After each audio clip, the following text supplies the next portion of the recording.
천하사 천지를 만드신 하나님 아버지를 내가 믿사오며 그 외아들 우리 주 예수 그리스도를 믿사오니 이는 성령으로 잉태하사 동정녀 마리아에게 나시고 본디오 빌라도에게 고난을 받으사 십자가에 못 박혀 죽으시고 장사한 지 사흘 만에 죽은 자 가운데서 다시 살아나시며 하늘에 오르사 전능하신 하나님 우편에 앉아 계시다가 전리로서 산자와 죽은 자를 심판하러 오시리라.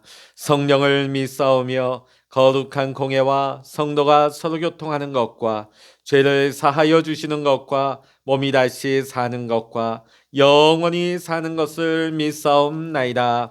아멘. 찬송가 28장입니다.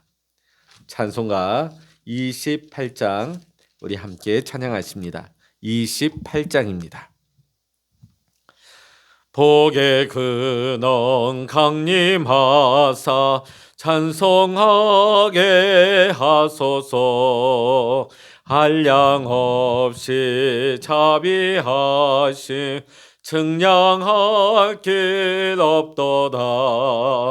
천사들의 찬송가를 내게 가르치소서. 구속하신 그 사랑을 항상 찬송합니다.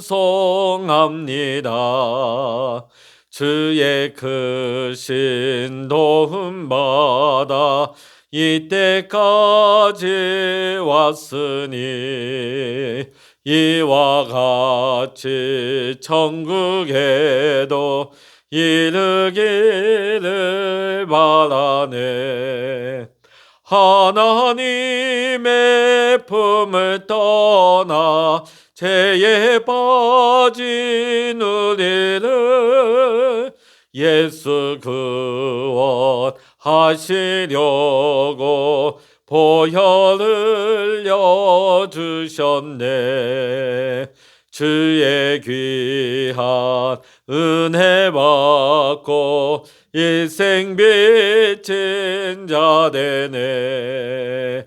주의 은혜 사슬대사 나를 주께 매소서. 우리 마음은 연약하여 범죄하기 쉬우니 하나님이 받으시고 천국인을 치소서. 아멘. 이 시간 누리게 주시는 하나님의 말씀 시편 1편입니다. 시편 1편 1절로부터 6절까지 우리 함께 읽도록 하겠습니다. 시편 1편입니다. 복 있는 사람은 악인들의 꾀를 따르지 아니하며 죄인들의 길에 서지 아니하며 오만한 자들의 자리에 앉지 아니하고 오직 여호와의 율법을 즐거워하여 그의 율법을 주야로 묵상하는도다. 그는 시냇가에 심은 나무가 철을 따라 열매를 맺으며 그 잎사귀가 마르지 아니한 같으니 그가 하는 모든 일이 다 형통하리로다. 악인들은 그렇지 아니하며 오직 바람에 나는 겨와 같도다. 그러므로 악인들은 심판을 견디지 못하며 죄인들이 의인들의 모임에 들지 못하리로다. 무릇 의인들의 길은 여호와께서 인정하시나 악인들의 길은 망하리로다. 아멘. 할렐루야. 오늘도 영상으로 함께 새벽 제단을 쌓으시는 우리 사랑하는 믿음의 성도님들, 오늘도 여러분의 가정과 여러분의 삶 위에 하나님의 크신 은혜와 축복이 함께 하시기를 주의 이름으로 간절히 축원합니다. 오늘 시편 1편은 복 있는 사람에 대해서 말하고 있습니다. 세상 사는 우리 모두는 누구나 다 복 있는 사람이 되고 싶어 합니다. 오늘 함께 기도하시는 우리 모든 성도님들이 하나님의 복을 크게 받으시며 사시기를 주의 이름으로 간절히 축원합니다. 자, 그런데 성경에 보면 이 복이란 단어가 원어에 보면 두 가지 의미가 있습니다. 복. 하나는 바라크라는 단어입니다. 바라크. 구약에 415번 정도 나옵니다. 415번. 이 바라크라는 이 축복의 단어는, 이 복의 단어는 하나님께서 누군가를 축복하시거나 신적인 권위를 가지고 사람들에게 복을 내려줄 때 사용되어지는 복의 의미입니다. 여기는 하나님의 주권적인 선택과 은혜로 주시는 복의 의미가 담겨 있는 것이죠. 쉽게 말하면 이 복은 하나님을 믿는 자, 예수님을 믿는 자에게 주시는 하늘의 복인 것입니다. 그래서 모세는 이스라엘 백성들에게 너희는 행복한 사람이라고 선언을 했습니다. 왜냐하면 하나님의 백성 되었기 때문에, 하나님의 복을 받으면서 사는 존재가 되었기 때문에 너희는 행복한 사람이다 라고 선언을 한 것이죠. 자, 그런데 이 복은 혈통적으로 이스라엘 사람이라고 해서 받는 복이 아닙니다. 만약에 그렇다고 한다면 우리는 이 바라크의 복과는 무관한 사람들이겠죠. 오늘 이 바라크의 복은 단순히 이스라엘의 혈통에 의해서만 내려오는 복이 아니라 예수 그리스도를 나의 구주로 영접하고 믿는 자들에게 주시는, 영적인 이스라엘 된 사람들에게 주시는 하나님의 복인 것입니다. 그 사람들이 누구입니까? 바로 예수 그리스도를 영접하고 시인하고 고백하는 우리들이 아니겠습니까? 우리가 영적인 이스라엘이 되었기 때문에 이 말씀대로 우리는 행복한 사람이 이미 된 줄로 믿습니다. 우리가 예수님을 믿는 순간에 우리는 아브라함의 후손이 되었습니다. 아브라함과 함께 복을 받는 자가 되었다는 의미지요. 그래서 이미 우리는 앞으로 복을 받을 자가 아니라 이미 복을 받은 사람입니다. 왜냐하면 하나님이 우리의 아버지가 되시고 우리는 하나님의 자녀가 되었으니, 여러분, 세상에 이보다 더 큰 복이 어디에 있겠습니까? 세상에 수십억 수백억 엄청난 돈을 가지고 있다는 것보다도, 세상에 어떤 구중궁궐과 같은 집을 가지고 있는 것보다도 하나님이 나의 아버지가 되신다. 여러분, 이 복과는 비교조차 할 수가 없는 것이죠. 우리를 위하여 영원한 하나님의 나라를 하나님께서 예비해 주셨으니 이보다 더 큰 복이 어디 있다는 말입니까? 뿐만 아니라 이 땅에 사는 동안에는 성령 하나님이 우리와 함께하여 주시고, 예수님의 이름으로 우리가 기도하면 오늘 이 시간에도 하나님께서 응답해 주시는 줄로 믿습니다. 예수 이름으로 기도할 때 병이 떠나가고, 할렐루야, 귀신이 떠나가고, 또 산이 옮겨지는 놀라운 기적이 일어나는 역사가 일어나게 되는 것입니다. 이보다 더 큰 복이 어디 있겠습니까? 그러기에 예수 믿는 우리는 실로 큰 복을 받은 사람이요, 복이 있는 사람입니다. 할렐루야.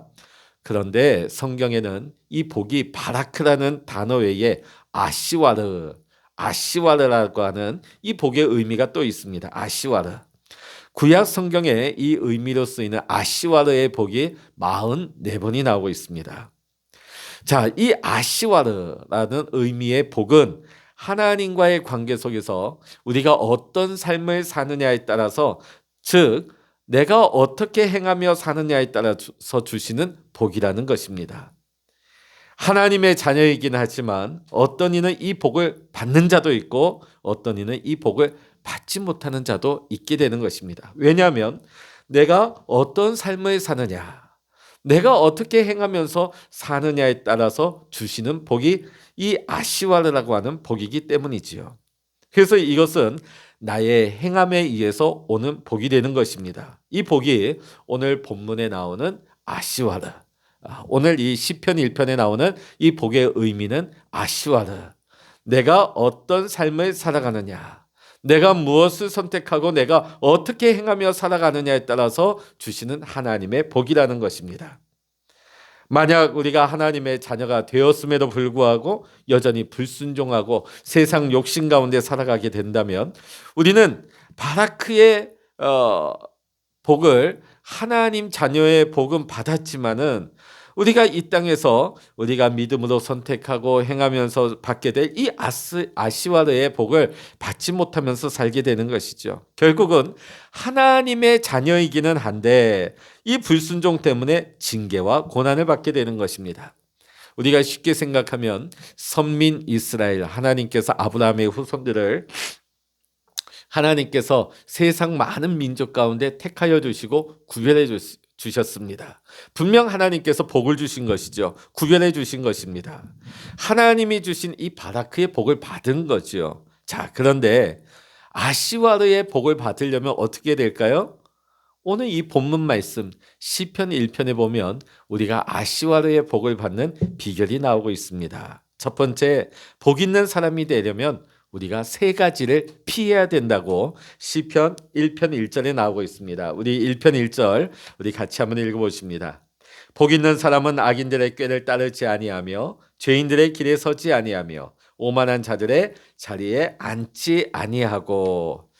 자, 복을 받지 못하는 사람, 복을 잃어버리는 사람은 어떤 것이 문제냐? 악인들의 꾀를 듣는 데서 그 불행이 시작된다는 것입니다. 악인들의 꾀를 듣게 된다.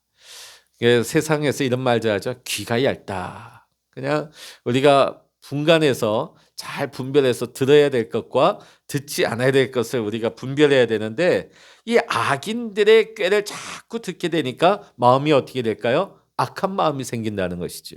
그래서 우리가 무엇이든지 보고 듣는 것이 참 중요합니다.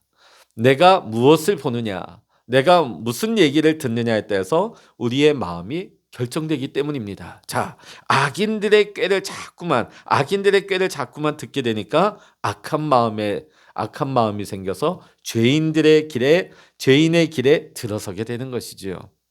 자, 죄인의 길에 들어서게 되니까 결국은 오만한 자리에까지 가서 앉게 되는 것입니다. 자, 오늘 시편의 말씀 보면 복 있는 사람이 되려면 이 세 가지를 피하라고 하고 있습니다. 자, 그러면 우리가 악인의 꾀를 따르지 않고 죄인들의 길에 서지 아니하며 오만한 자들의 자리에 앉지 않기 위해서는 우리가 어떻게 해야 될까요? 우리 1장 2절 읽어봅니다. 시작. 오직 여호와의 율법을 즐거워하여 그의 율법을 주야로 묵상하는도다. 이 세 가지를 피하는 길은 오직 여호와의 율법뿐이라고 말씀하고 있습니다. 하나님의 말씀, 성경 66권 하나님의 말씀만이 이 세 가지 잘못된 길을 피할 수 있는 해답이라고 말씀하고 있는 것입니다. 하나님은 누구보다도 우리의 연약함을 잘 알고 계십니다. 우리가 아무리 마음 먹고 아무리 노력한다 해도 우리의 힘만으로는 이 세 가지의 잘못된 길을 피할 수 없다는 것을 하나님은 잘 아십니다. 그래서 우리에게 그 길을 우리에게 주셨습니다. 무슨 길일까요? 오직 여호와의 율법. 악인의 꾀를 피하고 죄인의 길에 서지 아니하며 교만한 자의 자리에 앉지 아니할 수 있도록 우리에게 하나님의 말씀을 우리에게 주신 줄로 믿습니다. 할렐루야. 두 번째로는 우리가 여호와의 율법을 즐거워해야 된다고 말씀하고 계십니다. 자, 세 가지 이 잘못된 길을 피하는 방법이 여호와의 율법이라는 진리를 우리는 믿습니다. 그렇다면 우리는 이제는 이 율법을 즐거워하고 사랑하고 기뻐하는 자가 되어야 하는 것입니다. 우리 앞서간 믿음으로 승리한 우리 믿음의 선배들은 다 이 여호와의 율법을 즐거워하고 사랑하고 기뻐한 사람들이었습니다. 대표적인 사람 다윗이죠. 누구보다도 여호와의 율법을 즐거워했습니다. 그러면서 시편 19편 7절 8절에서 이렇게 고백합니다. 여호와의 율법을 완전하여 영혼을 소성시키시며 여호와의 증거는 확실하여 우둔한 자를 지혜롭게 하며 여호와의 교훈은 정직하여 마음을 기쁘게 하고 여호와의 계명은 순결하여 눈을 밝게 하시는도다. 아멘. 오늘 다윗은 뭐라고 고백했습니까? 여호와의 율법이 내 영혼을 소성시키신다. 나를 지혜롭게 하고 내 마음을 순결하게 하고 내 눈을 밝게 하는 유익이 있다고 고백하고 있는 것이죠. 그러면서 자기에게는 이 여호와의 율법, 하나님의 말씀이 송이꿀보다 더 달고 순금보다 더 중요하다고 고백을 했습니다. 자, 여러분도 이 다윗의 믿음의 고백처럼 여호와의 말씀을 꿀송이보다 더 달게 여기며 말씀을 가까이 할 수 있는 저와 여러분이 다 될 수 있기를 주의 이름으로 간절히 축원합니다. 세 번째로 보면 우리가 이 세 가지를 피하기 위하여서 하나님께서 여호와의 율법, 하나님의 말씀을 우리에게 주셨는데 이 진리를 깨달은 자는 여호와의 율법을 즐거워할 뿐만 아니라 소중히 여길 뿐만 아니라 이 율법의 말씀, 이 교훈의 말씀을 주야로 묵상하라고 하고 있습니다. 여러분, 묵상이라고 하는 것은 무엇일까요? 단지 귀로만 듣는 것이 아닙니다. 성경을 소리내어서 읽고 그 의미를 되새기고 생각하고 한 번만 그치는 것이 아니라 반복적으로 우리가 성경을 읽고 의미를 되새기고 마치 이게 뭐와 같냐면 소가 여물을 먹고 되새김질하는 것과 같습니다. 말씀을 그냥 눈으로 한번 쓱 읽고 지나가는 것이 아니라 말씀의 의미를 생각하고 되새기라는 것이지요. 왜 그렇다면 우리는 하나님의 말씀을 주야로 묵상해야 될까요? 주야로 묵상할 때에 우리는 악인들의 꾀를 듣는 것이 아니라 하나님의 말씀 가운데서 의인의 길을 발견하게 되는 것입니다. 그래서 우리는 말씀을 통하여서 의인들의 길을 깨닫게 되어지고 의인의 길로 들어서게 되며 겸손한 자리에 앉게 되는 것입니다. 하나님의 말씀이 내 마음을 지배하는 것입니다. 하나님의 말씀이 자연스럽게 오늘 우리의 삶을 인도하는 것이지요. 그래서 우리가 살아가는 동안에 겸손하게 하나님의 말씀의 교훈을 따라서 우리는 살아가게 되는 것입니다. 그럴 때에 하나님의 뜻이 하늘에서 이루어진 것 같이 이 땅에서도 우리의 삶 속에서도 하나님의 뜻이 이루어지는 것입니다.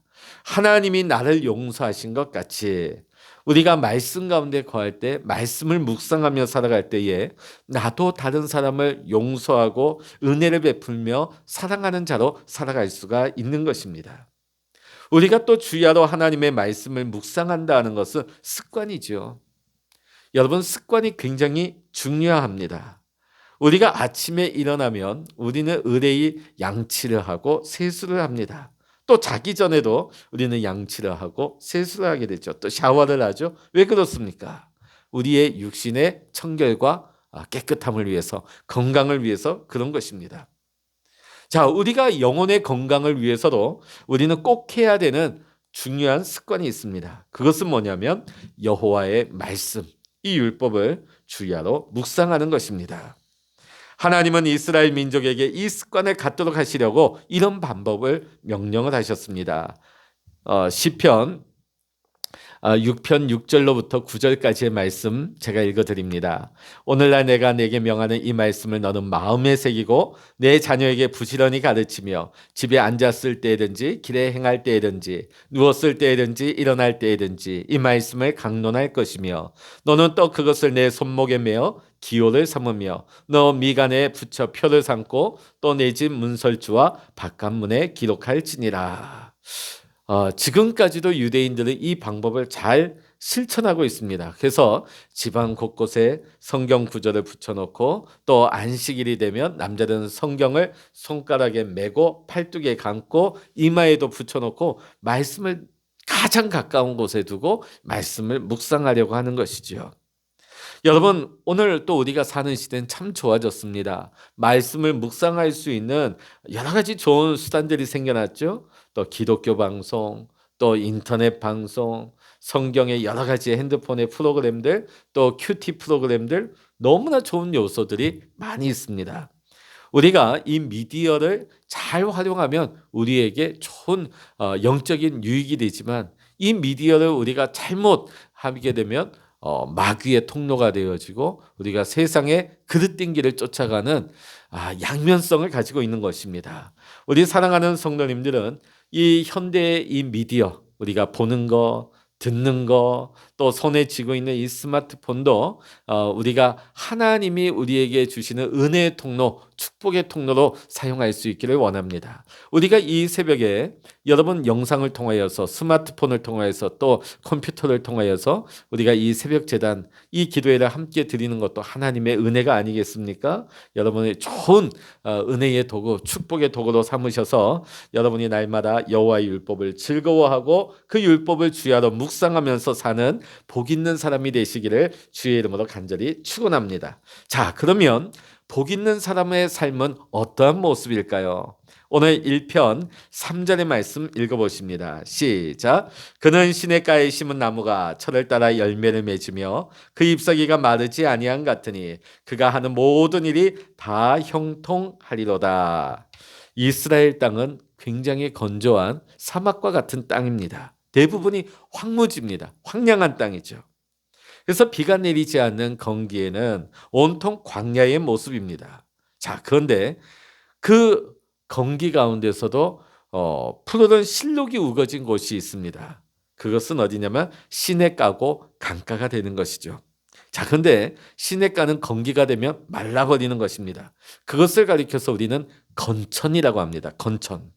자, 근데 겉으로는 물이 보이지 않아요. 말라버렸습니다. 그러나 그 땅 밑으로는 여전히 물이 흐르고 있는 것이지요. 시냇가에 심은 나무는 건기이다 할지라도 아무리 심한 가뭄이라 할지라도 철을 따라 열매를 맺고 그 잎사귀가 마르지 않는 것입니다. 자, 한번 상상을 해보십시오. 주변은 다 황무지입니다. 사막 같습니다. 황량한 광야인데 그 시냇가 주변에만 풀이 나고 나무가 잎이 무성하고 열매가 주렁주렁 달리는 것입니다. 여러분, 시냇가에 심은 나무는 누군가가 의도적으로 심은 나무인 것입니다. 자, 이것은 하나님이 자기 백성을 시냇가에 심겨진 나무처럼 하시겠다는 축복의 말씀, 약속의 말씀인 것입니다. 자, 오늘 우리가 인생 살다 보면 가뭄과 기근과 같은 또 우리가 감당할 수 없는 환난의 때가 닥쳐올 때가 있습니다.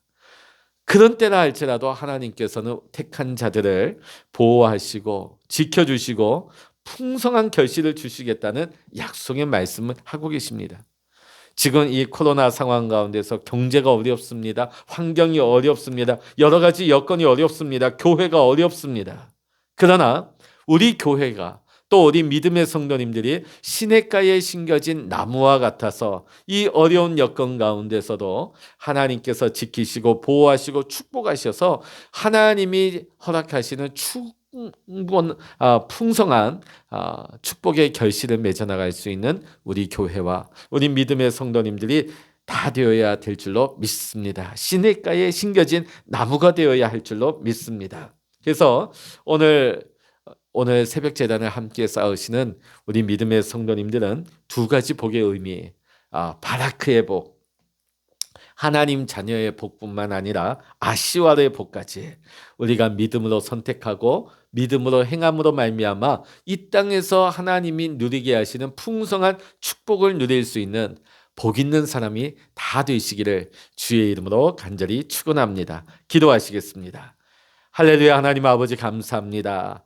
오늘부터 우리가 시편을 통하여서 하나님의 은혜 말씀을 우리가 되새김질하며 묵상하며 은혜 받게 하시니 감사합니다. 하나님, 앞으로 우리가 이 시편을 통하여서 하나님의 은혜를 알게 하시고 하나님의 음성을 듣게 하시고 하나님과 더 깊이 사귐이 있는 이 기도의 시간이 되게 하여 주시옵소서. 우리가 하나님 앞에서 복을 받기를 원합니다. 하나님 자녀로서의 바라크의 복, 하나님 구원의 복을 받게 하시고 또 하나님 우리가 아시와르의 복, 우리가 피할 것을 피하고 우리가 믿음의 사람으로서 마땅히 행할 바를 우리가 믿음으로 선택하고 우리가 믿음으로 살아갈 때에 하나님께서 누리게 하시는 이 땅에서의 풍성한 아시와르의 복을 누리며 살아가게 하여 주시옵소서. 이 새벽에도 우리가 기도의 골방에 엎드려 기도합니다. 기도할 때 기도의 문이 열리게 하시고 기도의 문이 열려서 하나님과 만나며 하나님과 교통하며 하나님의 마음이 우리 안에 부어져서 오늘도 하나님의 뜻이 하늘에서 이루어진 것과 같이 오늘도 우리 가정 위에 우리 교회 위에 우리의 삶 가운데 나타나고 이루어질 수 있도록 실제가 될 수 있도록 우리 하나님 역사하시고 응답하여 주시옵소서. 모든 감사와 영광을 주님께 올려드리며 우리 주 예수 그리스도의 이름으로 간절히 기도하옵나이다. 아멘. 찬양하라 내 영혼아, 찬양하라 내 영혼아, 내 속에 있는 것들아 다 찬양하라. 기도하라 내 영혼아, 기도하라 내 영혼아, 내 속에 있는 것들아 다 기도하라. 주여, 일창으로 합심하여 기도하십니다. 주여